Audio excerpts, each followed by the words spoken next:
I'm Emily and I'm a student at the Aveda Institute of Minneapolis. Today I'm going to demonstrate how to do heat curls on yourself with a curling rod. So to begin, I'm going to brush my hair through with my Aveda paddle brush and getting it nice and smooth, starting from the ends, working all the way up the head. And now that I have that nice and smooth, I'm going to section a portion of my hair away.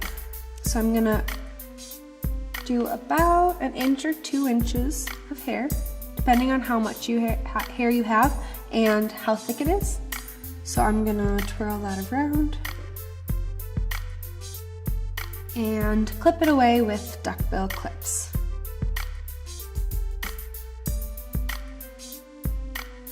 So now that that's secure, I'm going to spray some air control hairspray and brush it out.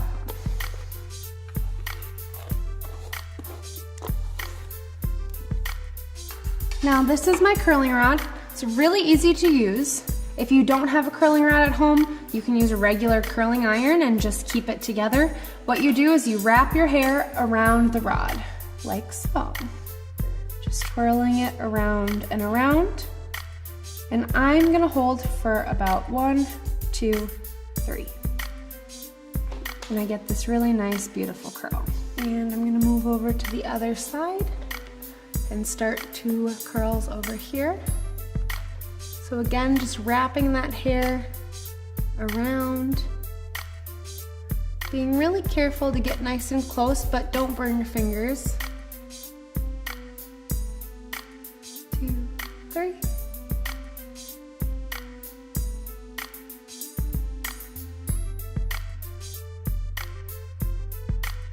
And if you feel like the hair is kind of starting to fall down the wand, just kind of push it up with the hair that you're holding on to. All right, this section is done, and I'm going to drop my next section.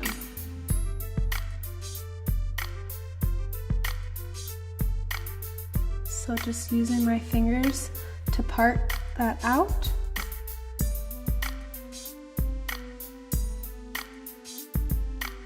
And wrap it around.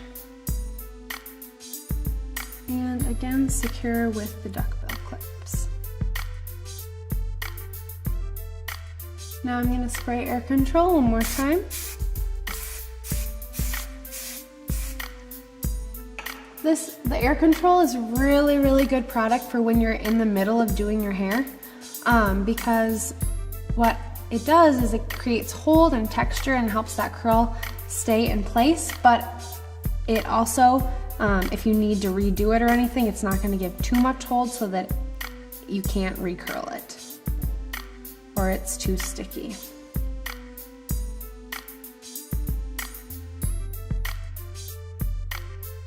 So I'm just taking little sections.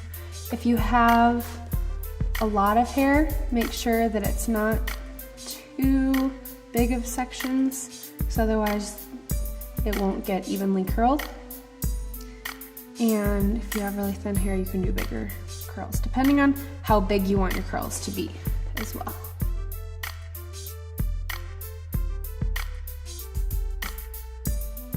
I really like to make sure the ones by my face and on top are really extra perfect, because those are the ones that are the most visible, opposed to the ones underneath everything else. So just take a little extra care on those ones. Alrighty, perfect.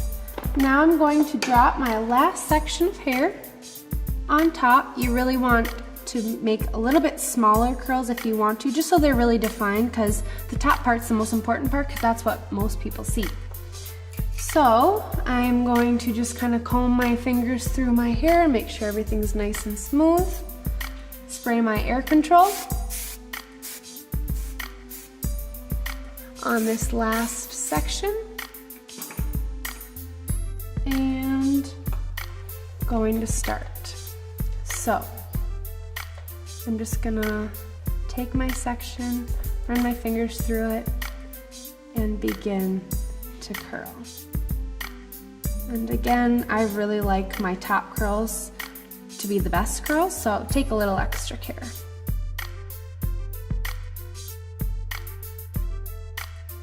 As you can see, you just get a really pretty ringlet there.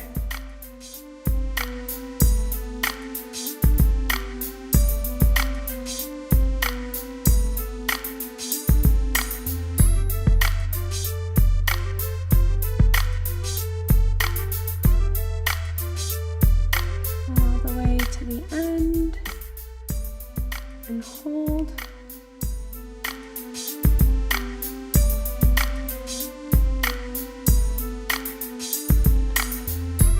So now that I've completed my curls, what I'm going to do is use a little bit of the Light Elements smoothing fluid. Just pump a couple of pumps right into my palms, smooth it around on my hands, and run it through my curls. I like when my curls are not quite this perfect, so I'm probably going to run it through a couple of times. If you like them how they are, then you can just keep them just like that and just kind of run it over the top.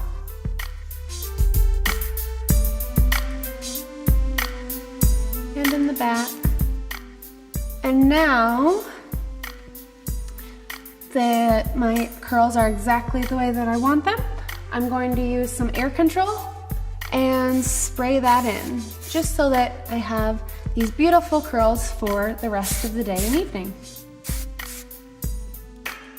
And I like to just kind of shake my head a little bit, shake the hair out, work the product in, and now my curls are all finished. I hope this hair tutorial was helpful, and I will see you next time.